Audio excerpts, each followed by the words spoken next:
What then is the option? What's the way out if Parliament is dead against what you guys will say in terms of the other ideas that you have regarding the cost of living in Kenya and the cost of doing business generally? First of all, thank you for having me. I'll take off where my sister just left off. We have a constitution in this country. So we cannot be said that we are being ignored. We have a constitution in this country. And within that constitution also there are measures to punish these people. There's going to come a time when we shall put them in jail for what they are doing today.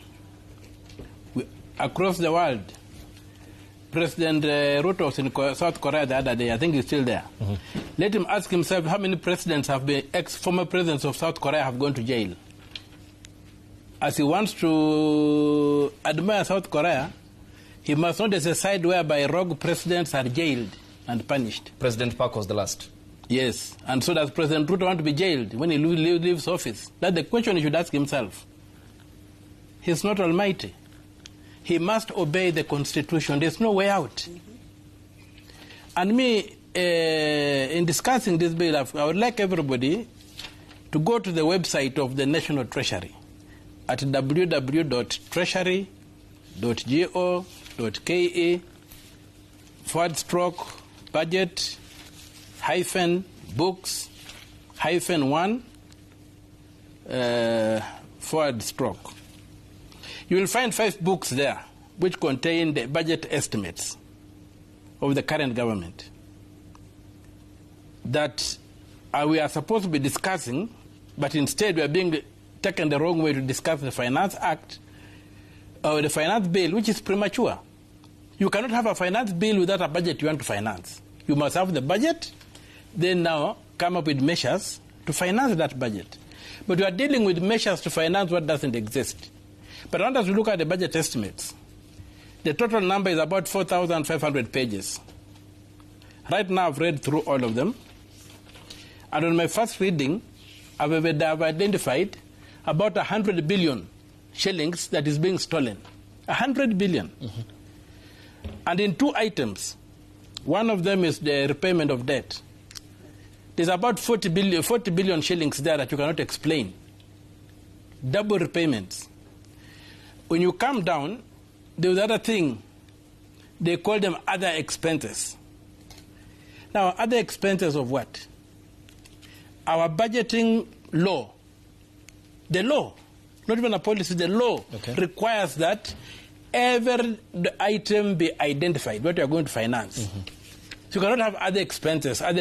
No, you must tell us this 10 shillings is going to buy this glass.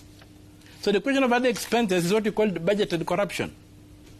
So of that, in that component alone, other expenses out of those 4,500 pages that are up there is 52 billion shillings. So together 40 billion plus 52 billion, you get 92 billion. That is being stolen, being placed here to be stolen. You see? And so you cannot be talking about there not being enough money that we want to pay, tax everybody, whatever. Yeah. What we need is fiscal discipline. And I just want to give you an example. Oh, before you proceed, Senator, you have mentioned a very critical process of our budget-making process. Yes. And the constitution that Honorable Wamuchomba holds here, and we all believe in because of its supremacy, gives the Parliament the power to amend the budget. And this largely falls in the context of the formulation, adoption, execution, and the control, the 4 stages, 2 before, 2 after. And Parliament is knowledgeable of this fact in regards to the presentation made by the Control of Budget when she appeared before the National Dialogue Committee at the Bomas of Kenya, where her own salary was tripled, yet she was the only officer in that capacity. These are issues that have been flagged. You are the members of Parliament. You can't turn away from this blame of this budgeted corruption and what's contained in the budget that MPs in the Budget Committee do overlook. How do you then clean up your faces as the representatives of the people? First of all, for some funny reason, the budget doesn't come to the Senate. But you are fighting for it to come to the Senate, because if you look at Article 249, Clause 3 of the Constitution, it's very clear. It states that Parliament shall ensure that independent commissions, independent officers and constitutional commissions are funded properly. And the estimates of these commissions and independent officers are managed under Article 221, where budget estimates are broadened. So the mere fact that they are introduced in the National Assembly, like it is said under Article 109, I think it's Clause 5, that money bills will only be introduced in the National Assembly, does not mean that money bills will only be considered in the National Assembly. And so the Senate sits and watches this nonsense going on. And so we are still fighting to make sure that the budget goes through both houses. Mm-hmm. That practice where they have been misreading the Constitution must come to an end. Now, the other thing, there's this thing called the Budget Office.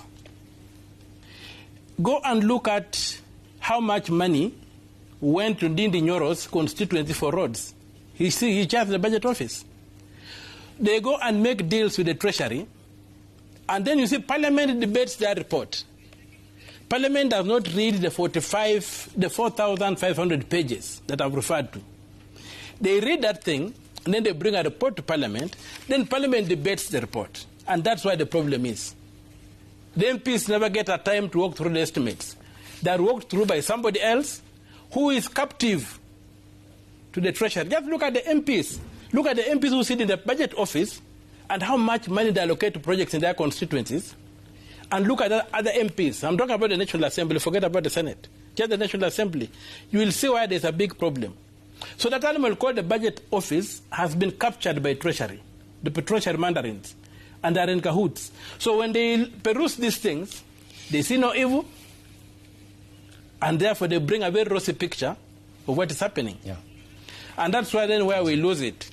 Because then Parliament debates the report of the committee, the departmental committee. It does not debate the raw data. So I would not blame the MPs. Yeah. Personally, yes. No. Mheshimiwa, nataka uzuia hapo kidogo, lakini nataka kuna swala ambalo tutataka uthibitishe baadaye. Tunakwenda mapumzikoni kidogo, lakini hili swala ambalo umezungumzia kwamba kuna budgeted corruption katika utungaji wa sheria kama hizi ambazo ni za kutengeza bajeti na vile vile mswada, tunataka uthibitishe kwa sababu umegusia swala ambalo huwezi kuthibitisha na tungependa uweze